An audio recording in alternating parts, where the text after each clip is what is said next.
So let's get the Bugatti out of here and start getting it to the workshop where we're going to rebuild it. Literally cuts the power fuse blows, and then it cuts the electrical power from the battery going to this fuse box. But this still had power as well, so maybe there was some kind of fault or mistake or something, I don't know. This Bugatti Chiron Pur Sport was already dead once, declared a total loss, VIN locked, parts blacklisted by the manufacturer that built it. Matt Armstrong brought it back anyway, piece by piece, against nearly every odd stacked in front of him. Then, deep into the rebuild, I feel like everything that we've done is like led to this moment, and if there's ever going to be a chance to rebuild a Bugatti Chiron, it's going to be right now. One small fuel sensor got wedged in the wrong spot, and fixing it the obvious way meant risking the exact structural failure that had condemned the car in the first place. One tiny part, one wrong move away from disaster. Let's walk through exactly how close this build came to ending, and the quiet decision that saved it. Where the impossible story began. Every great rebuild story starts with a car that should not exist anymore. And this one starts with about as bad a version of that as you can imagine. The Bugatti Chiron Pur Sport, at the center of this story, originally belonged to content creator Alex Gonzalez, known online as FX Alex GYT, out of Miami. After a heavy crash, the car ended up listed on a salvage auction site. The kind of place where wrecked exotics go when insurance companies decide the math no longer works in the car's favor. For a hypercar built in the low hundreds worldwide, that alone was a strange place to find it. Most cars this rare never touch a salvage listing at all. They get repaired quietly, discreetly, and expensively, far away from public view.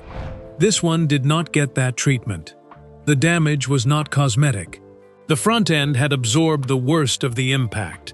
The airbags had deployed. I can't know everything, it's impossible for me to know everything. But as many airbags as I have replaced, this is as good as it's gonna get. Carbon fiber had cracked, and the frame itself had twisted under the force. When a Bugatti technician flew in from France to inspect the car in person, the verdict was blunt. Total loss, structurally compromised, not worth saving through official channels. Think about what that actually means, coming from the manufacturer itself. This was not an outside adjuster hedging against a payout. This was Bugatti, the company that built the car, looking at its own creation and deciding it was beyond saving. For most owners, that would have been the end of the story. A car this rare, this complex, and this expensive to fix through the factory tends to simply disappear into a private collection of parts, cannibalized for whatever pieces still had value, quietly erased from the record of cars still on the road. That is where Matt Armstrong entered the picture. If you know his channel at all, you already know he has built a reputation on exactly this kind of project, taking cars other people had given up on and proving, piece by piece, that given the right hands, almost nothing is unsalvageable. But a Bugatti is not a Lamborghini or a Ferrari. It is one of the most mechanically dense, electronically layered cars on the planet, built in Molsheim, France, by a factory that keeps an extraordinarily tight grip on how its cars get serviced. Every system on this car is interconnected in ways that make even small repairs. It's just not possible without the Bugatti parts. But I guess that's what's going to make this build fun. We've got to think outside the box. Demand specialist knowledge most independent shops simply do not have. Taking this project on was not just ambitious. It was borderline reckless, and Armstrong knew it going in. Why take on a car this complicated, when the smart move for almost anyone else would have been to walk away? That question sat at the center of the entire saga from day one, and it never really went away. Part of the answer is simply who Armstrong is as a builder. Someone drawn to the project other people say cannot be done, rather than repelled by it. That is not a small distinction.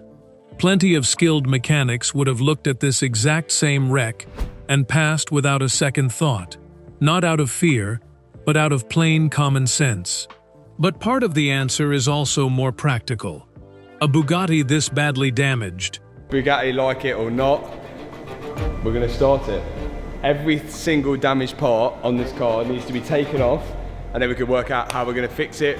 Quoted at roughly $1.7 million for a factory repair, was never going to get fixed the traditional way. Nobody was writing that check for a car already declared a total loss. If it was going to come back at all, it was going to come back through exactly the kind of stubborn, improvised, hands-on process Armstrong has built his entire channel around. What nobody fully appreciated at the start, though, was just how many obstacles stood between wrecked Bugatti and running Bugatti that had nothing to do with mechanical skill at all. The car's front end needed new headlights, a new hood, new wings, and the iconic Bugatti horseshoe grille, on top of the deeper structural work underneath. That is already an enormous list for any independent shop to source and fit correctly, even under the best circumstances with full manufacturer cooperation. And that is the key phrase: full manufacturer cooperation. Because that list of parts was about to become the single biggest problem in the entire project. Not because the parts did not exist somewhere in the world, and not because Armstrong's team lacked the skill to fit them. The real problem was about to come from somewhere nobody outside the project fully expected: Bugatti itself, making sure Armstrong could not get his hands on a single official part. The battle between Bugatti and Matt Armstrong. This is the part of the story that turned a car rebuild into a full-blown controversy. Let's get it inside the workshop, and it's going to be the first ever car we rebuild at the Miami house. And it started with 3 words: Bugatti locked the VIN. Every car has a vehicle identification number, and that number is normally how a dealership verifies what parts a specific car needs and confirms it is safe to sell those parts through official channels. When Bugatti locked this Chiron's VIN, it effectively told every authorized dealer in the world the same thing: do not sell parts for this car, under any circumstances, to anyone. For a car this rare, built in limited numbers and serviced through an equally limited network, that is not a small inconvenience. It is closer to a wall. For Armstrong, that single decision reshaped the entire project overnight. Suddenly, this was not just a mechanical challenge. It was a supply chain problem, and not a small one. Official Bugatti components were now off the table entirely, which meant every damaged part on the car needed a workaround, a substitute, or an entirely custom-built replacement. Think about what that actually means in practice. A headlight assembly, a grille, a section of bodywork.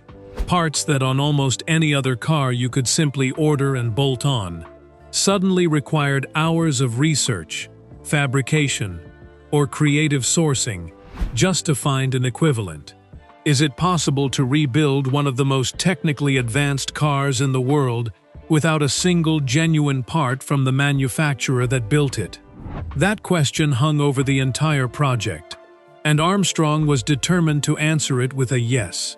Then the story escalated again, because Bugatti CEO Mate Rimac did not stay quiet about any of this. Rimac took to social media directly, and the conversation that followed was not simple corporate boilerplate. It was pointed, specific, and occasionally combative. He raised genuine safety concerns about an independent repair on a car this structurally complex, pointing out that the gearbox housing had shattered. We noticed that it said cracks in the gearbox, which we really like. We need to investigate that, because if we repair all of this and then find something that's completely unrepairable. And the monocoque itself had suffered real structural damage. Those are not small concerns, and to be fair to Rimac, they were not unreasonable ones either. A Chiron is not a car where a slightly imperfect repair is a cosmetic risk. It is a car capable of speeds that leave almost no margin for structural error. And a CEO publicly worrying about that is not automatically corporate overreach. Sometimes it is just someone with more information than the rest of us, saying so out loud. Rimac also pushed back on some of the specifics circulating about the build, disputing claims that Armstrong's team was 3D printing structural parts, and suggesting that some of the repair cost figures being discussed publicly were inflated. That back and forth is worth sitting with for a moment, because it captures exactly how messy this story became once it left the garage and entered the public conversation. Every clip got clipped again, every statement got reinterpreted, and the distance between what Rimac actually said and what people assumed he meant kept growing with every share. Comment sections filled up fast, and predictably, they split into two camps almost immediately. One side, certain Bugatti was simply protecting its brand at Armstrong's expense. The other, certain Armstrong had it coming for touching a car this dangerous without factory support. Was this really a fight between a YouTuber and a supercar manufacturer, or two people who mostly agreed on the risks and just disagreed on who should be trusted to manage them? The more footage you actually watch, rather than the clips built to provoke a reaction, the more that second read starts to look like the more honest one. Here is the twist that a lot of people missed once the story calmed down. Rimac did not simply slam the door and walk away. He ultimately said he would support the project moving forward. Properly repaired by Bugatti in Bugatti facilities, by Bugatti techs, or done by someone in the garage. And no disrespect to Matt Armstrong, I think he's doing amazing things. He's a great guy and all of that. Like, I also follow his videos. And Bugatti eventually lifted the parts blacklist, along with reducing some of its repair estimates. That shift did not erase the earlier tension, and it did not answer every question raised about independent repairs on hypercars this rare. But it did change the practical reality of the build, giving Armstrong at least some path back toward the parts and support he had been shut out of for months. The standoff, in other words, ended in something closer to a truce than a total victory for either side. And that truce is exactly what allowed the next phase of the rebuild to begin in earnest. Rebuilding the impossible, piece by piece. With the parts frozen at least partially resolved, the real work could finally begin. And the sheer scope of that work is where this story starts to feel less like a repair and more like a resurrection. Nearly every major system on the car needed attention. The radiators, destroyed in the original crash, had to be rebuilt from scratch. The crash bar, a critical structural component designed to absorb impact, needed the same treatment. Even the airbags, one of the most safety-critical systems on any car, had to be sourced from somewhere. And in one of the more unexpected turns of the entire project, Armstrong's team ended up borrowing airbags from an Audi A3. There's not even a Bugatti part number. It's got the Audi 8VO 880204H. And guess what? An Audi A3 shares the same passenger side airbag, exactly the same part number, for just £149. To get the system functional again. Does that sound almost too improvised for a car worth millions of dollars? It should, and that is exactly the point. This rebuild was never going to look like a factory restoration, because factory support was never fully on the table.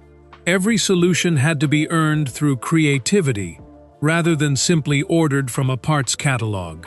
When a coolant overflow pipe ended up pinched and unusable, with no official replacement coming from Bugatti, the team solved it with a length of rigid brake hose. A fix that sounds almost laughably simple for a car this advanced, but one that worked exactly as intended. One of the most remarkable repairs in the entire project involved the gearbox mount, a component deliberately engineered to break during a crash. That design exists for a good reason. By sacrificing itself, the mount redirects crash forces through the rest of the car's body, limiting damage elsewhere. The problem is that a part built to break easily is, by definition, extremely difficult to repair once it has done its job. A specialist ended up TIG welding the shattered mount back together, a repair that plenty of people in the industry assumed simply was not possible on a part engineered to fail on purpose. Should a part designed to sacrifice itself ever be repaired at all? Or does welding it back together when he welds it? Now what Bob has told me is that this weld will actually be stronger than the original cast material that it was made out of. undermine the very safety system it was built to provide? That is a genuinely open engineering question, and it is one the team clearly weighed carefully before deciding to move forward. Small, almost comedic details kept surfacing throughout the process too. The kind of thing that reminds you even a multi-million-dollar hypercar is still, underneath all that engineering, a machine built by human beings making practical decisions. Armstrong pointed out at one stage that the accelerator pedal, the component controlling well over 1,000 horsepower, is just a piece of molded plastic, not the exotic billet aluminum you might expect from a car at this price point. Details like that do not slow the story down. If anything, they humanize it, cutting through the mystique of a hypercar just enough to make the whole rebuild feel tangible, rather than abstract. Eventually, after months of custom fabrication, borrowed components, and improvised fixes, the team reunited the front and rear halves of the Chiron and bolted the body back together. A specialist shop called Valvetronic fabricated a custom exhaust to replace what could not be sourced officially, and against genuinely long odds, the car fired up. For a project that had been declared a total loss by the very manufacturer who built it, hearing that engine turn over again was not just a mechanical milestone, it was proof that the entire theory behind Armstrong's approach, that persistence and improvisation could succeed where the factory had said no, actually held up under real conditions. But getting the engine running was never going to be the final test. The real test was still ahead. Look, if we see here, the only live data we can see is the fuel pressure at the fuel rails in the engine. And we can see 25.5 bar, 25.5 bar. But when we start the car, check this. Buried inside a single, easy-to-miss mistake. The crisis nobody saw coming. Here is where the story narrows down to one moment, one part, and one decision that could have unraveled almost everything that came before it. Somewhere during reassembly, as the team worked to fit the Chiron's body sections back together, a fuel tank pressure sensor got squashed between two of those panels. On paper, that sounds like a minor detail, a small component, easily replaced, barely worth mentioning next to a shattered gearbox mount or a rebuilt monocoque. It was not minor at all, and the reason why says a lot about how unforgiving a car like this can be. Because the sensor had become wedged in place, there was no way to simply rotate it to reconnect its plug. Normally, a stuck sensor is a 5-minute fix. On this car, in this position, it was anything but simple. Why would something this small carry this much risk? Because the only realistic way to properly access and fix the sensor meant repeatedly undoing the titanium bolts holding the car's body together. Bolts that, on a chassis already once condemned as structurally compromised, were never meant to be removed and reinstalled casually. Sit with that for a second, because this is the moment the entire rebuild stakes came into full focus. This was not a car with a comfortable safety margin left to work with. Bugatti's own inspection had already flagged the monocoque as damaged. Every additional stress placed on that structure carried real risk, and undoing titanium bolts over and over again to chase down one stuck sensor threatened to reopen exactly the kind of structural vulnerability the entire rebuild had been fighting to close. Could one small mistake made during reassembly genuinely threaten to split the chassis apart again? after everything it had already survived? According to everything the project had shown up to that point, the answer was yes, and that is precisely what made this moment so tense. There is something almost unbearably human about how this mistake happened in the first place. This was not a failure of skill, and it was not a lack of care. It was the kind of small, easily overlooked error that happens naturally during an enormously complex reassembly process, buried among thousands of other decisions being made correctly. Anyone who has worked on a complicated project of any kind, mechanical or otherwise, knows exactly this feeling. You can do nearly everything right and still have one small oversight threaten to undo the whole thing, simply because of how tightly everything else depends on it. What makes this particular mistake worth building an entire video around is not its size. It is what it represents.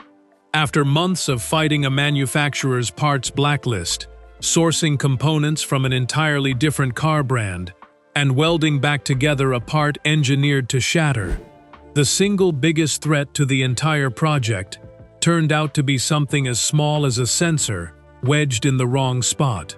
Big problems had been solved with big, creative solutions throughout this build. This one demanded something different: patience, precision, and a level head under real pressure. How Armstrong actually handled it, the broken gearbox and engine mounting. And now we've got to figure out a way of how we're going to fix that so we can put it all back together and join the front half back to the rear. says as much about this project as anything that came before. Why Armstrong refused the risky repair. Faced with a squashed sensor and a genuinely risky path to fixing it the obvious way, Armstrong made the call that mattered most in this entire story.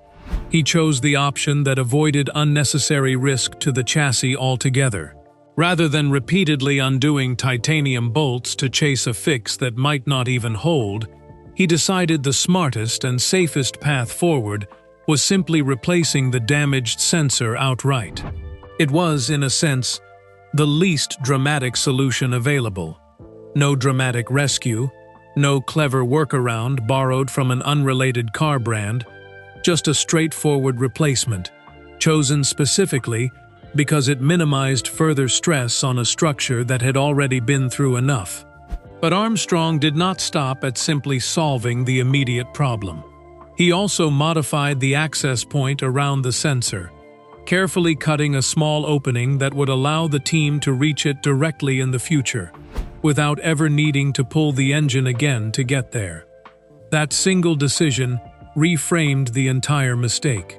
Instead of treating it as a one-time crisis to survive, Armstrong treated it as information, a signal that the car's design, at least in this one spot, made a routine job unnecessarily difficult, and that the fix should prevent the same problem from happening again down the line. Is that the difference between a good mechanic and a great one? Not simply solving the problem in front of you, but redesigning around it, so it cannot happen the same way twice. That instinct is easy to overlook in a story full of louder, more dramatic moments. The VIN lock, the standoff with Rimac, the welded gearbox mount defying expectations. But this quieter decision, made under real pressure with a genuinely risky alternative sitting right in front of him, might be the single clearest window into why this build succeeded where so many assumed it would fail. Small details kept surfacing around this same period that reinforced just how closely this build was being watched. Viewers following along noticed a hairline crack visible in some of the released footage and flagged it directly to Armstrong, adding yet another layer of scrutiny to a project that was already being picked apart publicly from multiple directions. That level of attention cuts both ways. It means every mistake gets noticed immediately, with little room to quietly fix something and move on. But it also means every successful fix gets validated in real time, by an audience with genuine expertise and no shortage of opinions. Zoom out far enough, and the sensor mistake becomes a kind of miniature version of the entire project. A car declared dead by the people who built it. A supply chain deliberately shut off.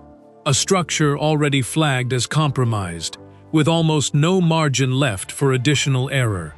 And somewhere in the middle of solving all of that, one small human mistake threatens to undo months of progress in a single moment. The fact that this project survived that moment says less about luck and more about exactly the qualities this entire rebuild has demanded from the beginning. Patience over panic, precision over speed, and a willingness to choose the safer, less exciting fix over the flashier one. Whatever comes next for this car, that single decision, made over one small stuck sensor, might end up being the moment that mattered most. One small sensor, wedged in exactly the wrong place, came closer to ending this build than any parts blacklist or public standoff with Bugatti ever did. And the way Armstrong handled it says everything about why this project made it this far. If this gave you a new appreciation for how unforgiving this kind of work really is, drop a like. It genuinely helps this channel. Subscribe to catch every next update as this Chiron gets closer to the road. And comment below with the part of this rebuild you most want covered next. There's plenty of story left.